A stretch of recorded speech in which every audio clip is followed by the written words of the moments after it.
পইতা ভাতৰ লগত খাবা গৰৈ মাছৰ পোৰা ধনী বুঢ়া দৰা লবা ঘটিবলৈ টকা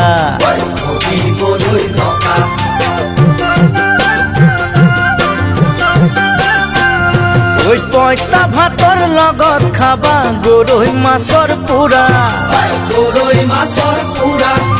ধনী বুঢ়া দৰা লবা ঘটিবলৈ